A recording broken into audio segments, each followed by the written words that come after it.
물결 같은 위로와 평화의 노래.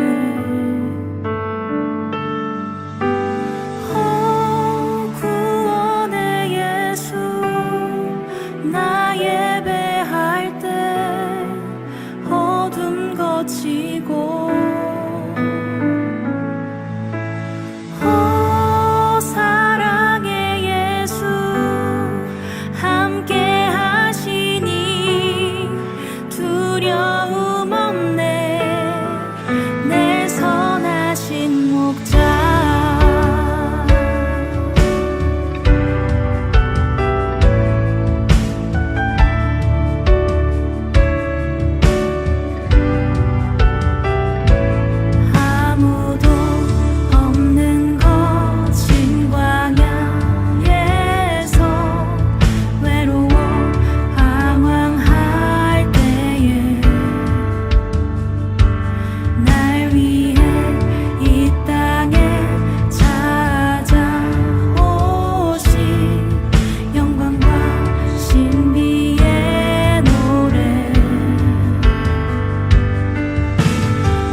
에스더서 9장 29절 말씀 한 절만 읽어봅니다.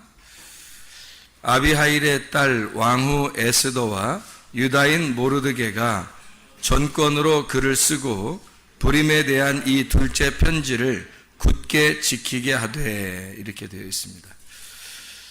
아까 우리는 둘째 편지에 대한 이야기를 우리가 많이 못 나눠서, 그래서 같이 둘째 편지에 대한 이야기를 좀 더 나누려고 생각을 하고 있어요. 이 둘째 편지, 그러니까 둘째 편지라는 얘기는 첫째 편지가 있었다는 얘기죠, 그죠? 첫째 편지가 있었다는 얘기. 그래서 둘째 편지가 있다는 얘기죠. 그러니까 첫째 편지와 둘째 편지를 우리가 이제 이렇게 뭘로 이렇게 보겠느냐? 성경에서 우리 한번 여기 8장을 한번 봐야 돼요. 에스더서를 8장을 한번 봐야 돼요. 8장에 5절 말씀 보면 이런 말씀이 있어요. 8장 5절 말씀 보면 이런 말씀이 있어요.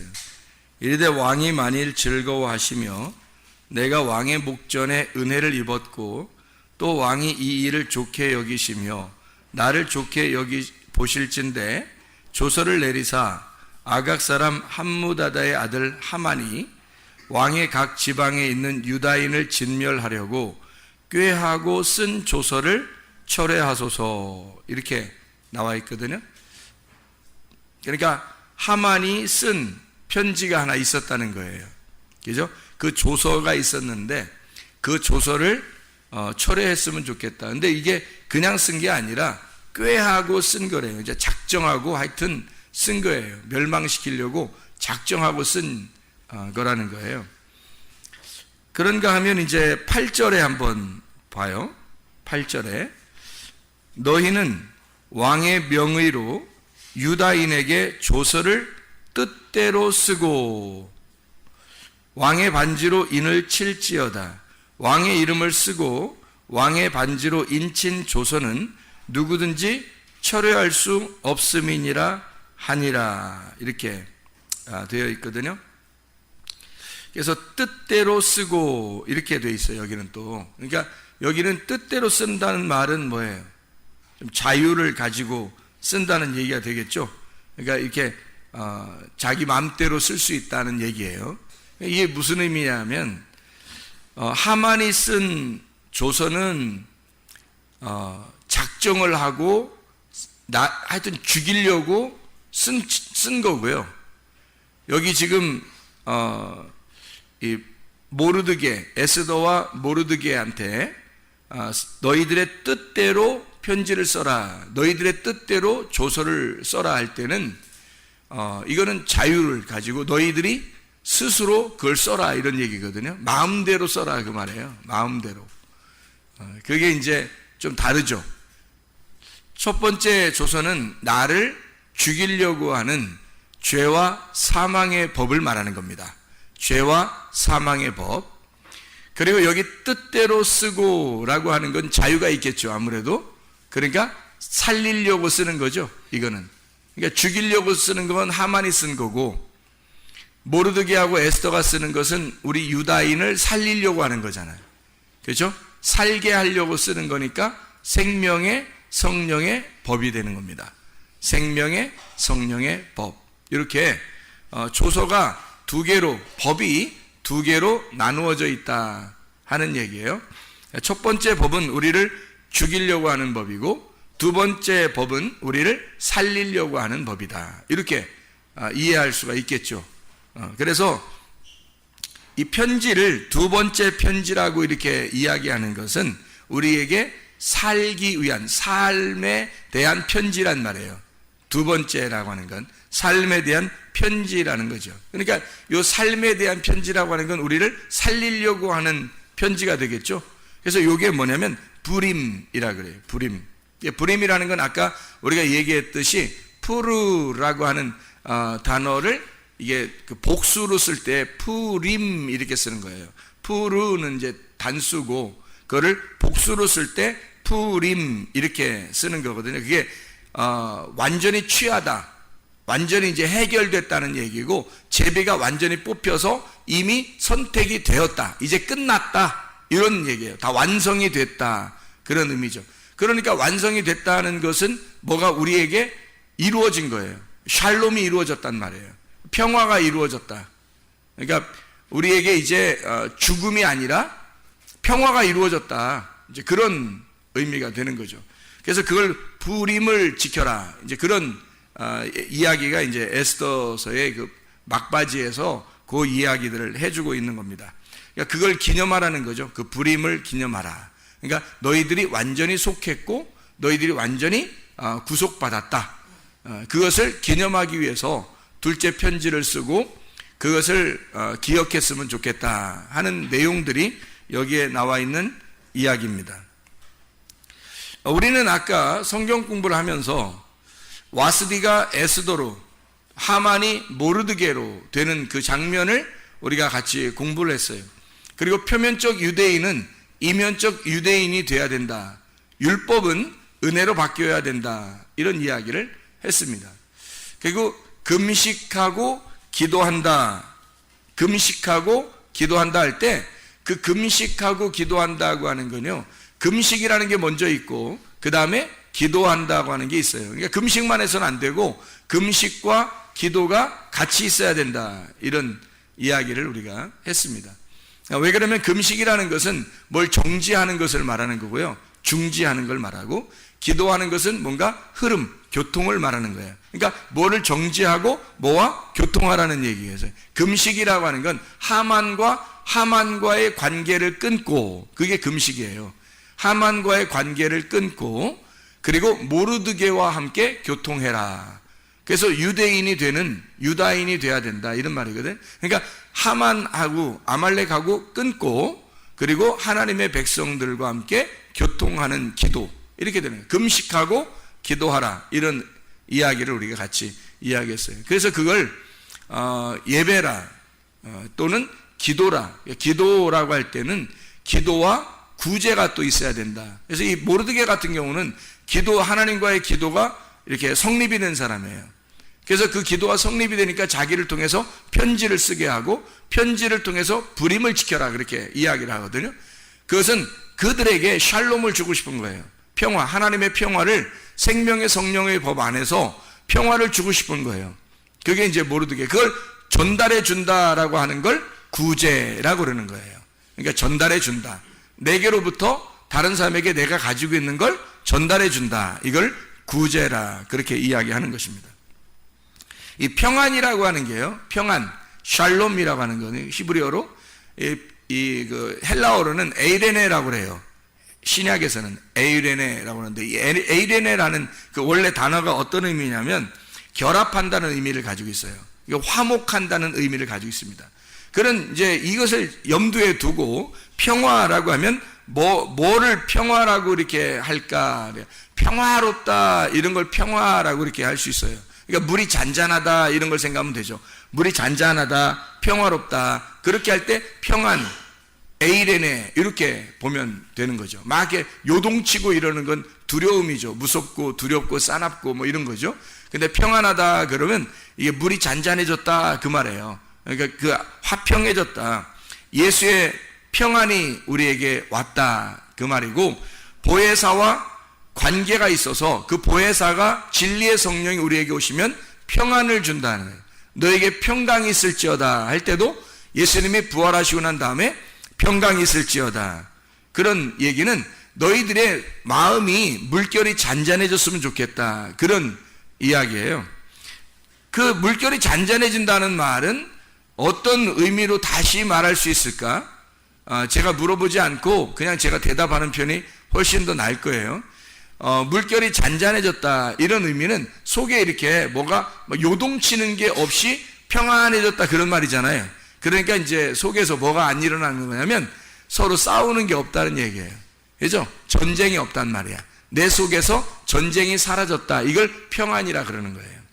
평안, 그러니까 전쟁이 없어졌다, 전쟁이 끝났다는 말은 뭐냐면 속에 사람이 마음이 두 개가 있는데 그 두 개의 마음을 이렇게 두 개의 마음이 있으면 이렇게 막 싸우거든요.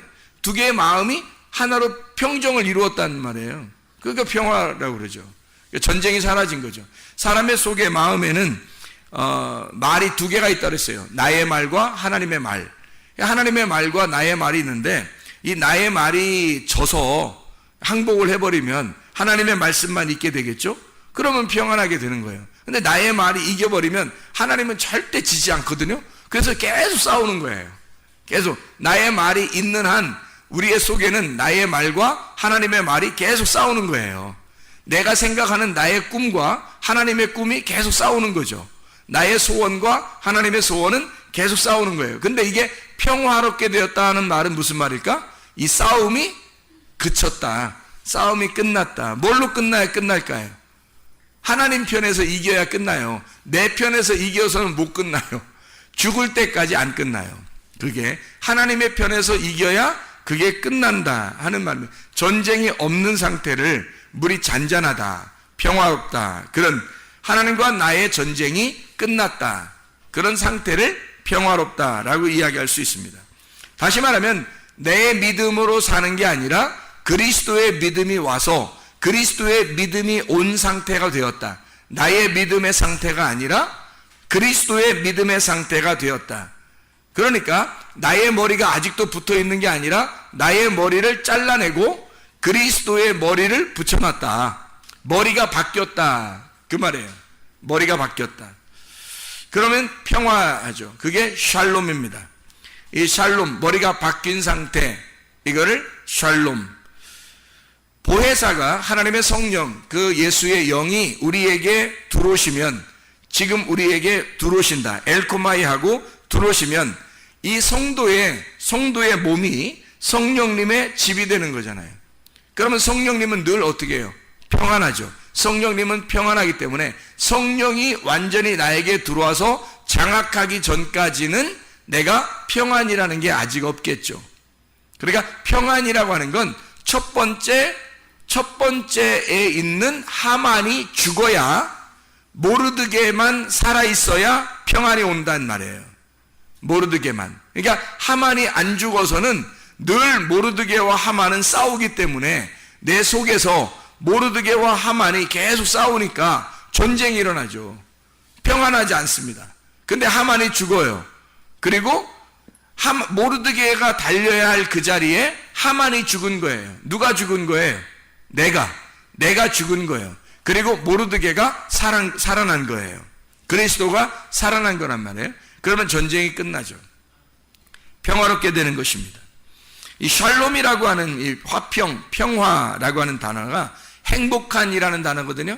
평화로운. 아시잖아요, 여러분. 샬롬 그러면 인사할 때도 샬롬 그러잖아요. 평화, 행복한, 안전한, 평화로운. 샬람이라는 데서 왔는데, 이 샬람이라는 게 완전하다라는 단어입니다. 완성이 되면 뭐가 일이 끝나잖아요. 일이 회복이 되고 뭐가 온전하게 끝나게 되면 샬람, 완전해진 거예요. 이루어진 거야. 그러니까 평안하죠. 샬롬이 오는 거죠. 일이 안 끝나, 계속해서 내 속에서 일이 안 끝나고 계속 뭐 싸움이 있으면 이게 평안이 오는 게 아니죠. 그래서 속에서 어쨌든 여러분 마음속에 두려움이 아니라 평안, 다시 말하면 이 속에서 뭔가 나를 쉬게 하는 게 와야 된다는 거예요. 나를 쉬게 하는 게, 그게 평안이라는 거예요. 그러니까 주님께서는 우리에게 화평한 자라고 그러죠. 주님이 부활하시고 난 다음에 제자들한테 뭘 첫 번째 줬다고요?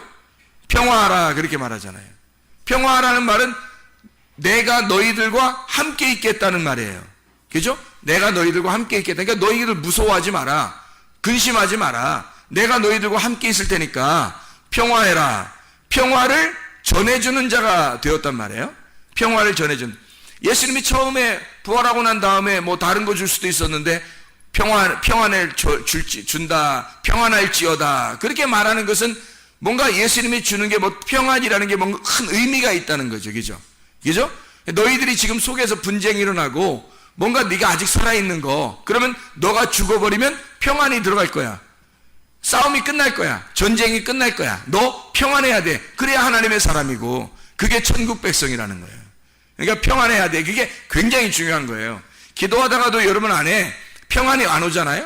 그러면 좀 기도를 좀 뭐 방향을 바꾸든지 어쨌든 우리는 좀 하나님의 뜻대로 기도해야 되겠죠. 근데 평안하고 뭔가 하나님의 뜻에 합당한 것 같고 하나님의 뜻에 맞는 것 같아요, 이 기도가. 그러면 마음이 평안하겠죠. 하나님께서 원하시는 것이 될 거니까. 하나님의 마음과 하나가 되면 마음이 평안하게 된다는 거죠. 평안이 우리에게 꼭 있어야 된다는 거예요. 다른 것도 중요하지만 주님께서 우리에게 평안을 전달해 주는 자, 화평케 하는 자, 화목을 만들어내는 자, 중간에서 하나님과 우리 사이를 연결시켜 주는 자. 마태복음 5장 9절의 말씀, 화평케 하는 자, 에이레노 포이오스라는 단어인데요. 이 에이레네라는 단어, 결합한다, 평안이라는 말하고 번영, 안식한다, 그 말하고요. 포이에오라는 완수하다, 만들다, 실행하다, 그렇게 된다, 그 말이에요. 그러면 다시 말하면 무슨 말이에요? 평화가 결합이 되었다라는 말이에요. 결합이 된다, 결합이 된 자라는 말이죠. 그러니까 하나가 된 자, 평안한 자, 화평케 하는 자라고 하는 건 하나를 만드는 자, 무슨 존재가 된 자, 평안이라는 존재가 된 자라는 말이에요. 한마디로 말하면 솔로몬이 되었다 이 말이에요. 솔로몬이 되었다. 다윗은 늘 전쟁했죠. 그래서 십자가 예수라고 그래요. 그러니까 성전을 세울 수가 없습니다. 다윗의 아들 솔로몬은 이름 자체가 솔로몬이에요. 존재가 솔로몬이라는 거죠. 그러니까 솔로몬 때에서는 하나님의 집이 세워지는 겁니다. 우리의 마음이 하나님의 성령이 들어와야 내 집이 하나님의 집이 되는 거거든요. 근데 하나님의 성령이 안 들어오면 이게 평안하지 않아요. 하나님의 집이 될 수가 없단 말이죠. 그러니까 하나님의 성령이 들어오면 우리를 하나님의 집으로 만든다는 거예요. 하나님의 성전이 되도록 만드는 거. 다시 말하면 솔로몬이 되게 만드는 거죠. 솔로몬이 되게 만들어. 다윗은 성전을 세우고 싶었지만 십자가 예수님이라 그래서 성전을 세울 수가 없다고 그렇게 이야기했고, 솔로몬 그 아들에게는 성전이 세워질 것이다 라고 하나님이 약속했단 말이에요.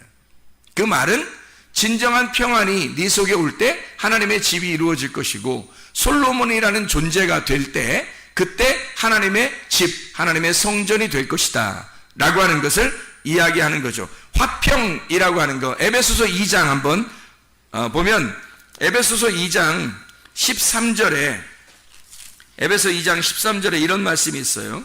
뭐라 되면 이제는 전에 멀리 있던 너희가 그리스도 예수 안에서 그리스도의 피로 가까워졌느니라. 그는 우리의 화평이신지라. 누가요? 예수 그리스도가 화평이신지라. 둘로 하나를 만드사 원수된 것 곧 중간에 막힌 담을 자기 육체로 허시고, 이렇게 되어 있거든요. 둘이 하나를 만드는 존재, 그게 화평, 예수님이 화평이신 존재라는 겁니다. 둘을 하나로 만드는 존재, 솔로몬이라는 얘기예요. 솔로몬, 화평, 예수님이 솔로몬이다, 화평이다, 평안이다. 둘이 하나를 만든다. 그래서 둘이 함께 하나님 안에서 보조를 맞춰 가도록 만든다 하는 얘기예요.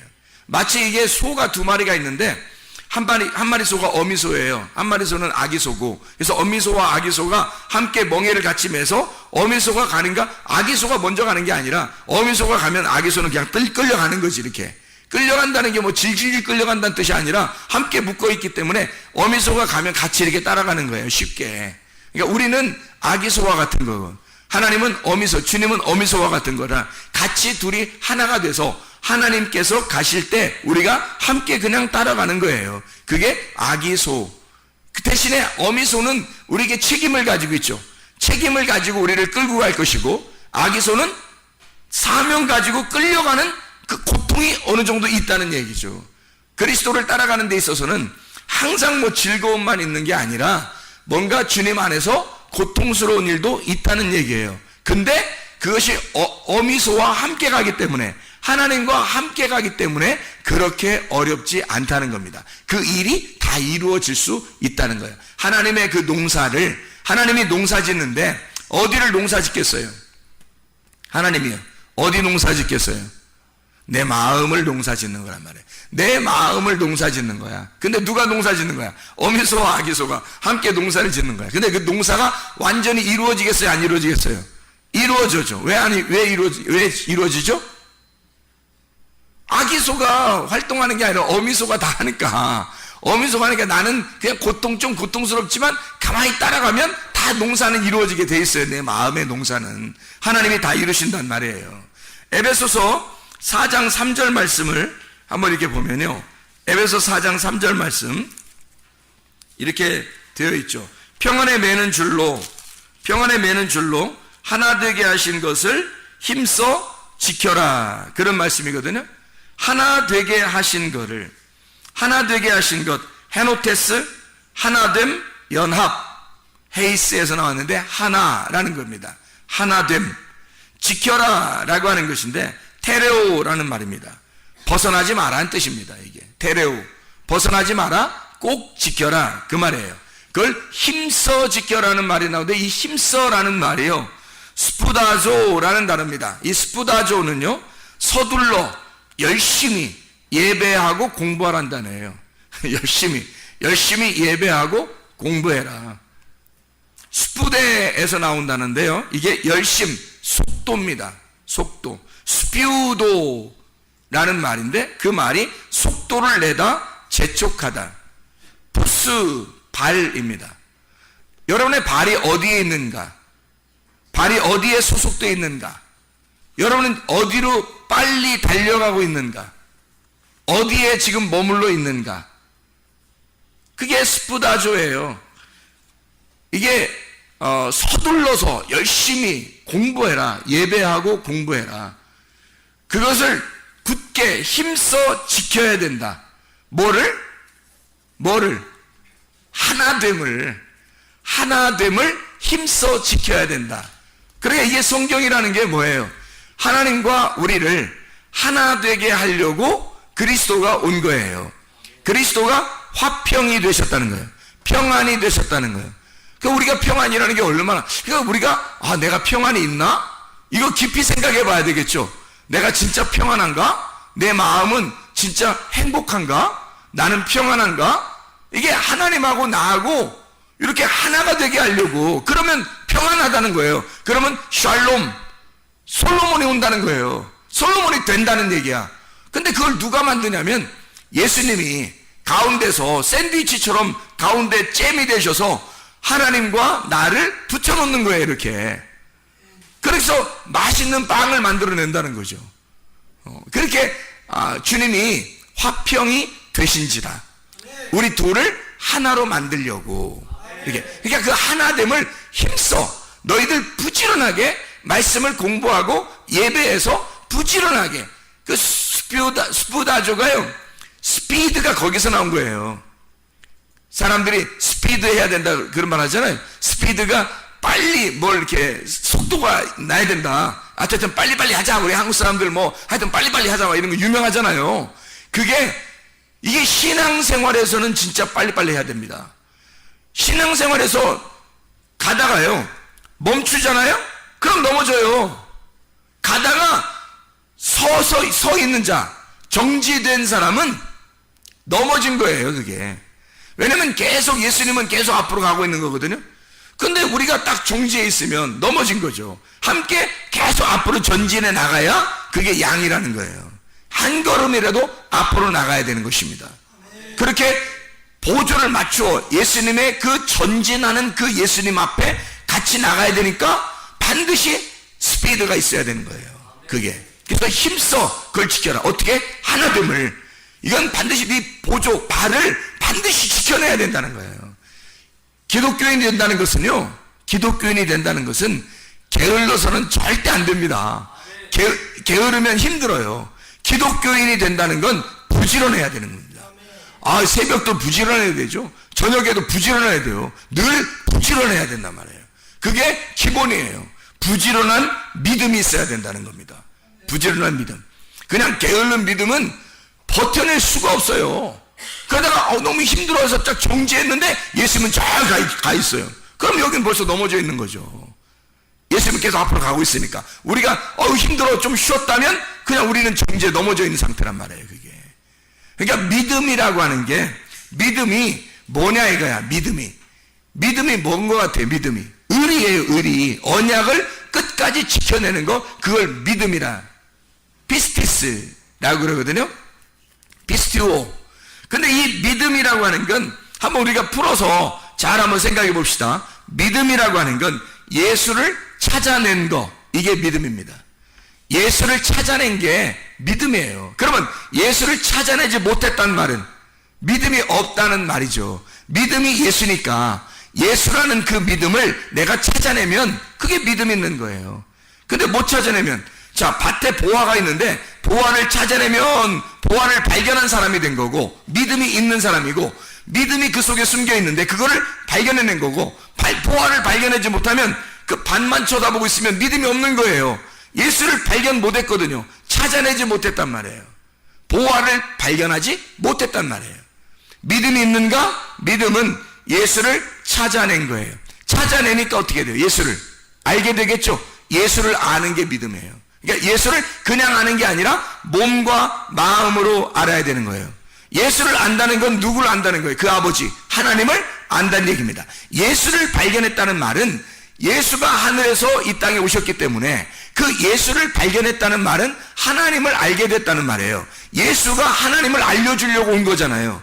하나님을 알려주려고, 하나됨을 알려주려고 왔단 말이에요. 그러니까 우리는 예수를 안다는 것은 하나님을 비로소 알게 되었다라는 말이 되겠죠. 믿음이라는 거, 그러니까 믿음을 잘 이해해야 되겠습니다. 하나님을 안다는 거, 이것은 뭘 안다는 거예요? 성경을 안다는 거죠. 성경을 알게 되었다. 드디어 우리가 이 성경이라는 걸 알게 되었다. 자, 머리로 이 성경을 이렇게 본문을 이렇게 알게 된 사람이 있어요. 성경을 보다 보면, 그죠? 그리고 설교를 들을 때 머리로 이해가 된다, 뭐 이런 사람이 있어요. 머리로는 참 이해가 된다. 아니 뭐 자세히 설명해 주는데 머리로도 이해가 안 되면 뭐 어떻게 되겠어요? 머리로는 이해가 된다 이거예요. 그렇게 머리로 이해가 되는 걸 뭐라고 그러냐면 표면적 유대인이라 그러는 거예요. 표면적 유대인, 겉으로 깨닫게 됐다는 말이에요. 이 속에는 내용을 아직 발견하지 못했다는 말이죠. 그래서 마음으로 하나님의 말씀의 뜻을 알게 된 거, 이걸 뭐라고 그러냐면 이면적 유대인이라 그래요. 진짜 유대인을 말하는 거예요. 표면적 유대인은 이방인과 같은 거예요. 껍데기죠. 이방인과 같아서 그걸 하만이라고 하는 거예요. 모르드게는 이면적 유대인이라 그래요. 모르드게가 저기 성경에 써 있잖아요. 칠판에도 써 있죠, 그죠? 모르드게가 이면적 유대인이란 말이에요. 표면적 유대인이 하만이라고요. 근데 그 이방인이란 말이에요. 그죠? 아말렉. 그게 나라고요. 그러니까 나라는 것이 표면적이란 말이에요. 그게 그 표면적인 유대인이, 이면적인 유대인, 진짜 유대인은 그리스도를 말하고, 표면적인 유대인을 이방인이라고 그래요. 이방인을 뭐라고 이야기하냐면, 이방인을 하나님을 모르는 사람을 이방인이라 그러는 거예요. 하나님을 모르는 사람. 그럼 하나님 모르는데 세욕을 따른데 또 세욕, 욕정이 강하다 이 말이에요. 정욕적이라 이거예요. 음란하다. 여러분이 이 세상 이렇게 볼 때 사람들이 막 음란한 사람들이 많이 있어요, 없어요? 많죠? 음란한 사람들이 많아요. 혼자 있을 때도 음란하고 사람들과 함께 있을 때도 음란하고 막 음란해요. 이 세상이. 그런 음란한 세상에서 음란한 세상을 이렇게 보여주는 게 그 뭐겠어요? 그 사람들이 보여주는 거예요.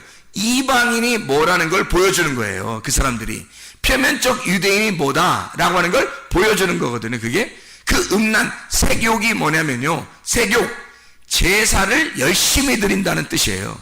제사를 열심히 드린다는 단어입니다. 그 다시 말하면 열심히 예배한다, 그런 의미예요. 그게 이방인이라는 겁니다. 표면적 유대인이요.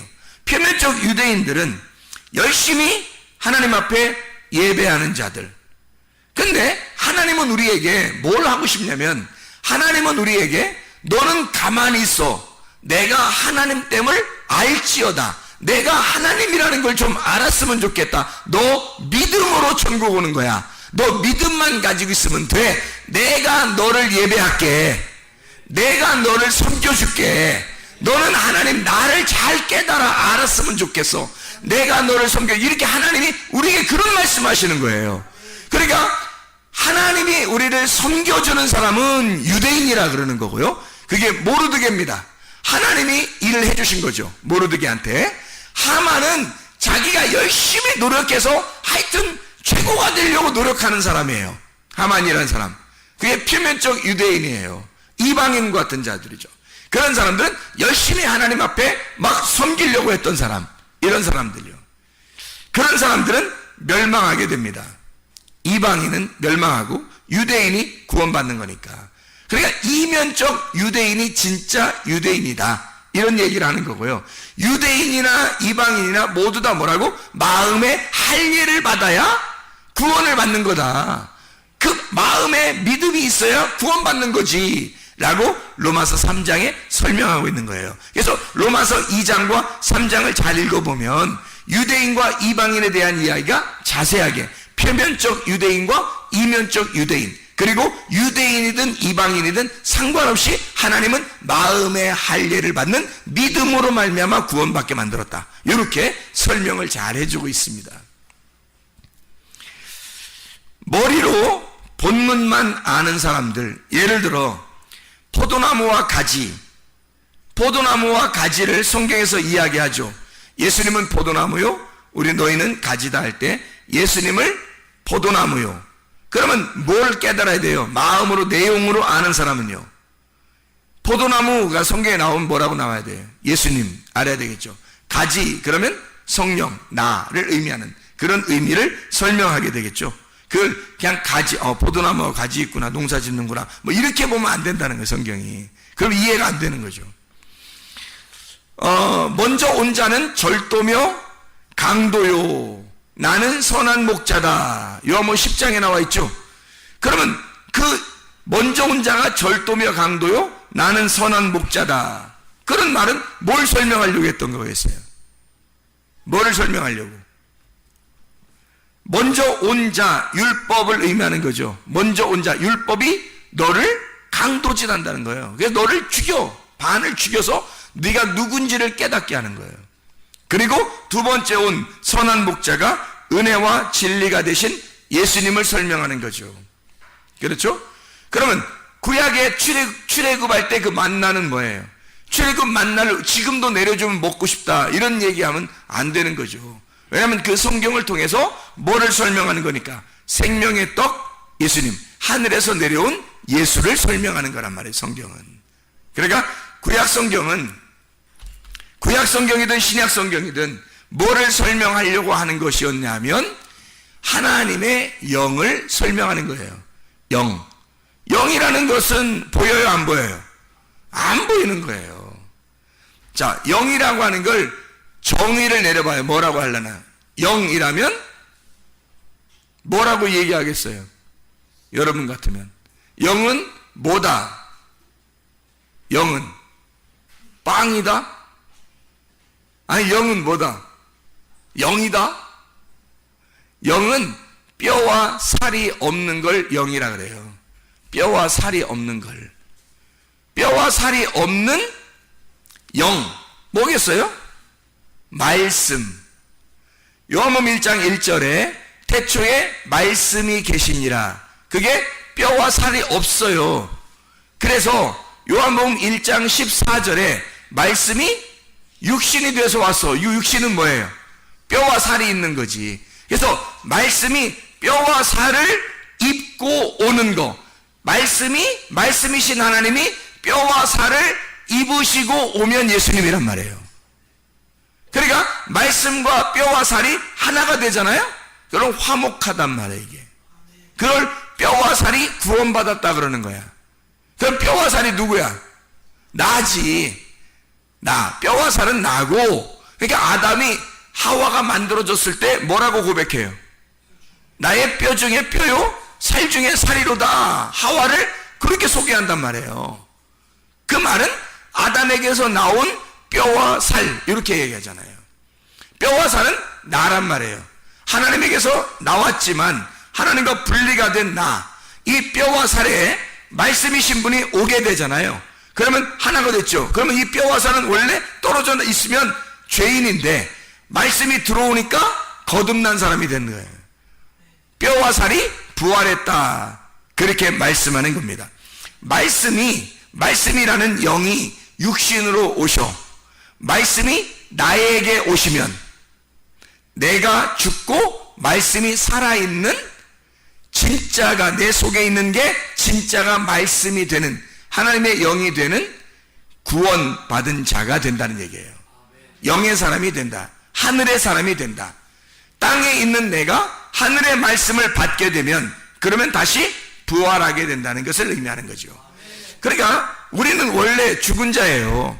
사망한 자. 그 말은 뭐 지금 진짜 뭐 땅속에 이렇게 들어가 있다 이런 의미가 아니라 하나님하고 떨어져 있는 자란 말이에요. 그럼 부활이라는 것을 뭐라고 정의하겠어요? 부활 그러면 뭐라고? 다시 사는 거를 부활이라 그러는 거예요. 그냥 살아있는 걸 부활이라고 하는 거 아닙니다. 그냥 살아있는 거는 생명이죠. 근데 부활이라 그럴 때는 죽어있는 게 다시 살아날 때 부활이라 그러는 거예요. 부활이라는 뜻이 그렇죠? 다시 살아나. 그 말은 뭐가 된다는 거예요? 뼈와 살인 내가, 흙덩어리인 내가, 육신인 내가 뭐가 된다는 말? 말씀이 된다는 말. 그러니까 이게 그대로 존재하고 있으면 안 되잖아요. 말씀이 돼야 되는 거지. 그러니까 내가 그리스도, 예수 그리스도가 되는 거, 이걸 부활이라 그러는 거지. 그냥 내가 나야, 나는 나야 그러면 부활한 게 아니죠. 원래 너는 너야. 원래 너는 그냥 너라는 존재야. 이 땅에서. 그건 부활이 아니지. 너는 너. 근데 네가 그리스도, 예수 그리스도가 되는 거, 이걸 부활이라 그러는 거죠. 자, 무슨 말인지 알겠죠? 그러니까 내가 하나님의 형상으로 지어져 가는 거를 부활이라 그렇게 말하는 것입니다. 그냥 내 존재를 내 존재로 살아있는 거, 이걸 부활이라고 하지 않아요. 우리가 부활이라 그러면 하나님의 형상으로 만들어져, 지어져 가는, 만들어져 재창조되어 가는 거를 부활이라 그렇게 말하는 거고요. 하나님이 창세기 1장 1절에 하나님이 하늘과 땅을 창조하셨다. 창세기 1장 2절부터 계속 창조해 나가잖아요. 재창조입니다. 이렇게 재창조한다는 것은 뭐예요? 창세기 1장 2절에 어두웠기 때문입니다. 밤이 되었기 때문에, 너희가 죄 가운데 있기 때문에 그걸 다시 재창조해서 다시 창조해낸다는 거를 만들어내는 거예요. 그게 뭐냐면 부활시키는 거예요. 너를, 네 어둠인 너를 발견하게 됐을 때 너를 다시 살려내서 하나님의 형상으로 다시 너를 부활시키겠다는 말이 창세기 1장에 나와 있는 말씀이에요, 여러분. 그러니까 성경은 우리가 땅에 있는 내가 하늘 보좌에, 하나님의 보좌에 앉게 되는 날까지 계속 하나님으로 만들어져 나가는 겁니다. 그게 지금 우리의 삶, 지금 이 땅의 삶이에요. 하나님의 형상으로 만들어져 나가는, 그게 주님의 재림이라고요. 그게. 그러니까 주님이 내게 오시면서, 주님이 오늘도 그 말씀이 오시면서, 그 생명이 내게 오시면서, 주님은 이미 살아있는 자예요. 그분은 이미 생명이 있는 자라고. 그러니까 예수님이 길이고, 예수님이 진리고, 예수님이 생명이라고요. 그 생명이 내게 들어오시면 난 다시 살아나는 부활이 되니까 계속 예수님이 재림하셔야죠. 나에게 재림하시고 엘코마이 하셔서 내 속에 그 말씀이 계속 내 육신에 들어와야 한다는 겁니다. 말씀이 들어와서 나를 살려내는 거죠. 살려주는 자가 자기는 스스로 살아있는 자예요. 우리는 죽은 자니까 그 말씀으로 우리에게 들어와서 살려내는 겁니다. 계속해서 살려내는 거예요. 말씀이 들어와서 말씀이 계속해서 들어와가지고 우리를 살려내는 거예요. 이게 교회 생활입니다. 이게 지금 우리가 이 교회 생활하는 건 내가 살기 위해서, 여러분. 자기들이 살기 위해서예요. 이게 교회 생활이라고요. 죽은 내가 죽어 있으니 내가 스스로 살아날 수가 없어요. 누군가가 나에게 호흡을 주지 않으면, 누군가가 나를 섬겨주지 않으면, 누군가가 나를 서포트해 주지 않으면 나는 살아날 수가 없단 말입니다. 그러니까 그 말씀이 나를 살려내는 거예요.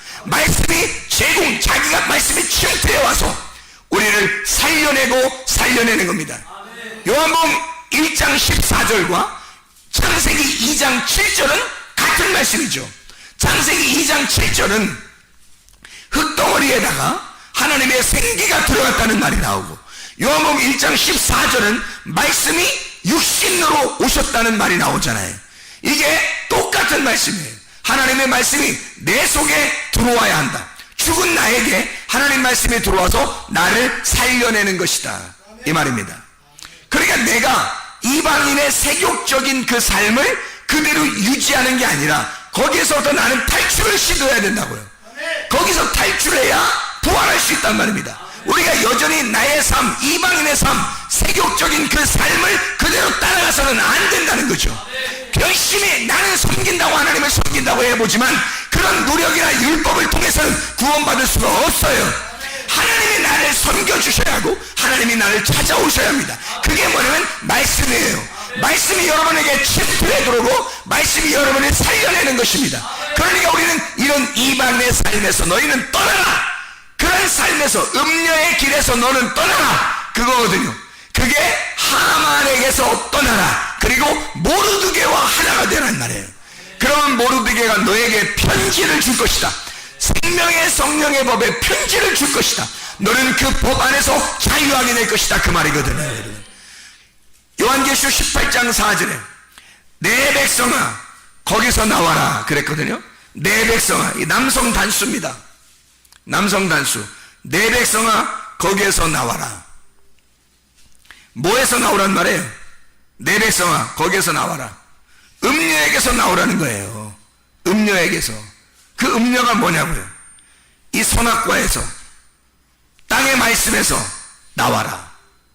그 음녀라는 그녀의 재앙을, 그녀의 재앙, 이 그녀가 여성 단수입니다.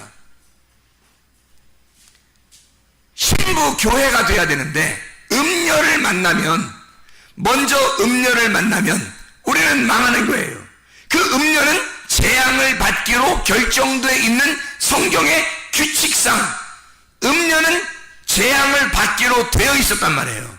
근데 거기에 같이 우리가 있으면 우리도 같은 재앙을 받을 거 아니냐, 하나님의 진노를 받을 거 아니냐 이거야. 거기에서 빠져나와야죠. 그래서 그녀의 여성 단수입니다. 재앙을, 블레게, 상처, 때려, 재난을 주는 거, 플레소, 때리다, 플라소, 빚다, 만들어 막 형성해 나가는 거, 그렇게 그런 거를 받지 마라. 너 그냥 아주 막 부숴버리는 거, 이런 거 너는 받지 마라. 그녀가 받을 거니까, 음녀가 받는 거니까, 하만이 죽는 장소에 있는 거니까 거기에 같이 있으면 함께 죽는 거예요. 하만과 10아들이 어떻게 됐어요? 하만과 10아들이 함께 나무에 달려 죽잖아요. 에스더서 9장을 보면 유다인 모르드게를 통해서 완전히 이게 바뀌죠. 역전이 되어버립니다.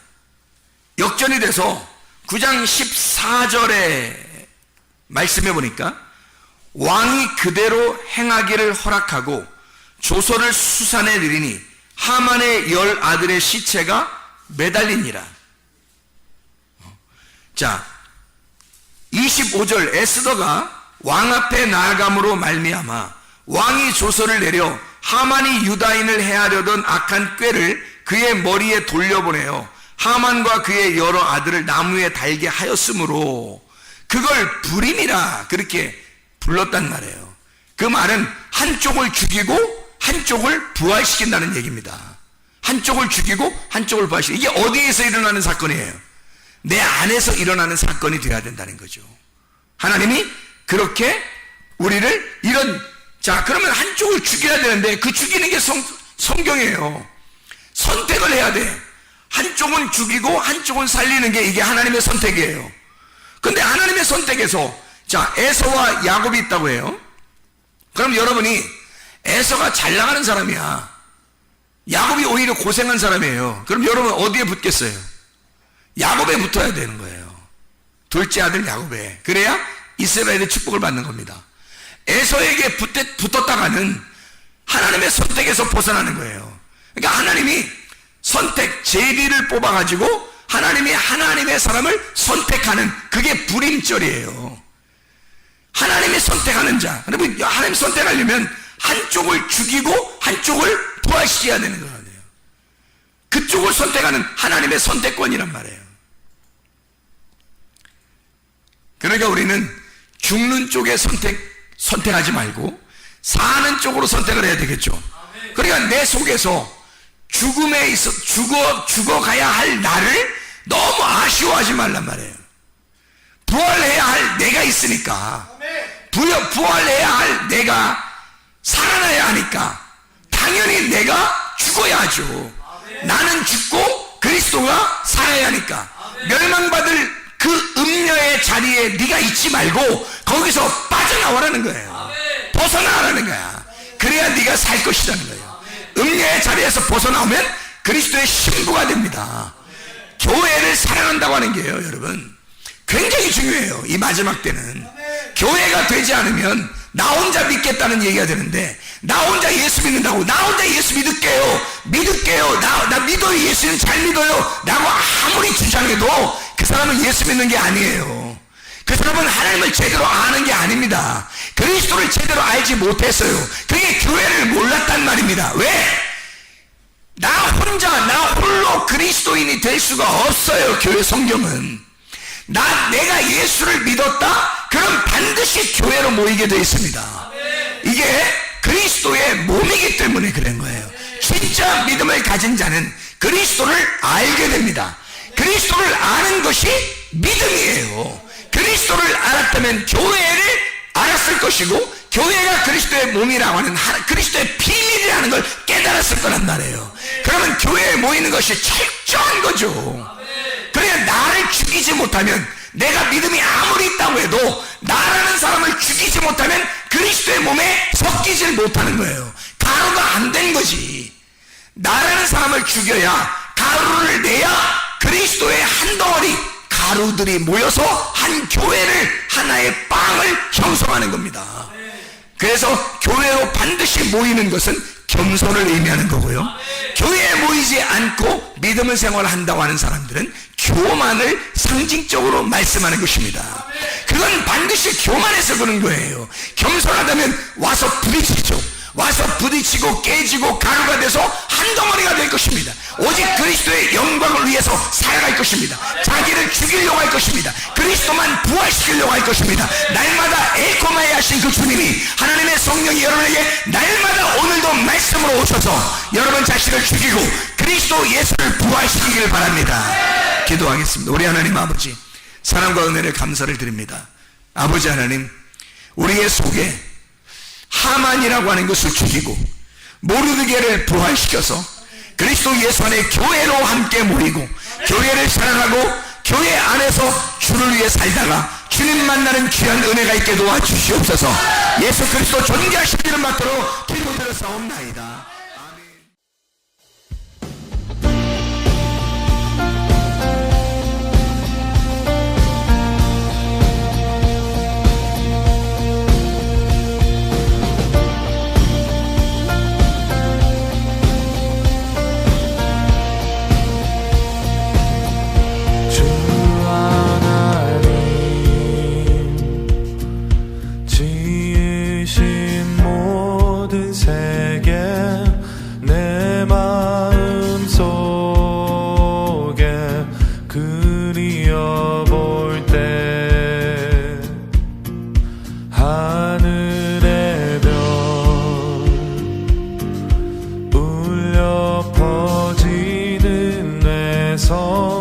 주님의 권능 우주의 자